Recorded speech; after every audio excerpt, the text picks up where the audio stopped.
প্রধান নির্বাচন কমিশনারের ভাষাতেই যদি বলি, সরকারের ভাব বুঝতে অসুবিধা হয় না।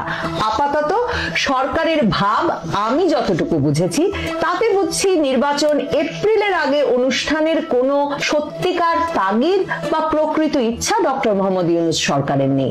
ডক্টর মোহাম্মদ ইউনূস তারেক রহমানের সাথে সাক্ষাৎকারে এক রকমের বুঝ দিয়ে এসেছেন যে সবকিছু ঠিক থাকলে হলেও হতে পারে ফেব্রুয়ারিতে নির্বাচন, কিন্তু ফেব্রুয়ারিতে নির্বাচন আয়োজনে তার কোনো তাগিদ নেই বলেই বিদেশি সংবাদ মাধ্যমের সঙ্গে সাক্ষাৎকারে তিনি এখনো বলছেন এপ্রিলে নির্বাচন, এপ্রিলে নির্বাচিত সরকারের কাছে ক্ষমতা হস্তান্তর এবং তারপর তাদের উধাও হয়ে যাওয়া।